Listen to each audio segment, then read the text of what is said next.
Well, you're taking a look at some of the 6,500 items found during the construction at the Austin State Hospital's new facility, from game pieces, World War I and II military buttons, and even some Native American stone tools found underground at the state's oldest psychiatric hospital.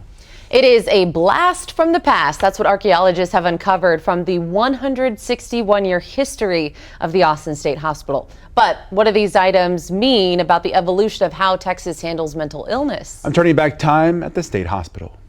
It's personal items, toothbrushes, hair combs, clothes, and shoes. It's just been so neat to watch the archaeologists bring the stories from below. These items once owned by patients, families, and even staff who lived at what was once originally known as the Austin State Lunatic Asylum. The hospital opened in 1861. But at one time, when this building was raised, they were like 2 miles from the city center. Isolation was how many communities dealt with those with mental illness. In the late 1800s, buildings and campuses like this were built to surround patients with nature, a way to retreat, which meant doctors, staff, and even families lived on campus. It was literally self-sufficient. That's why you'll see the horseshoes and the mule shoes. It lifted a burden that was going on in the communities, in your churches. Individuals were just put here and there. Recent construction at the State Hospital campus in Central Austin has uncovered more than 6,500 artifacts that show how long we've come in the treatment of mental illness. The insensitivities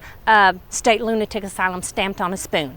It's like, oh my goodness, each day they're eating that and seeing that they're in a lunatic asylum. But don't forget, the verbiage has evolved over time as well. A small collection of what was found at the Austin State Hospital will be on display at the Bullock, Texas State History Museum until October, including this antique sewing machine that helped keep the hospital be self-sufficient. They made their own clothes, they made their own shoes, they made all their own bedding.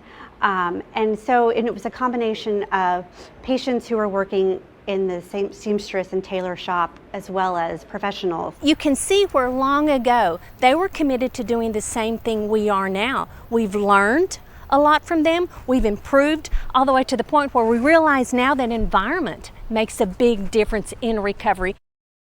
I just love this story. So interesting. This is so crazy. And you were telling me that used to be like the outskirts of Austin. Yeah, that's right. Now it's Central Austin. Now it's right in the middle. So if you've been going around North Lamar, driving through there, you see all the construction. The hospital will be finished, I believe, next year. So you'll see that. Interesting. Yeah. If you want to take a closer look at some of those 6,500 artifacts found at the state hospital and details how you can see the items on display at the Bullock Museum, just head to cbsaustin.com. I'll have the story posted just a little later this morning. Okay? I got to work on that web script. If you got something or someone to turn back time on, just let me know.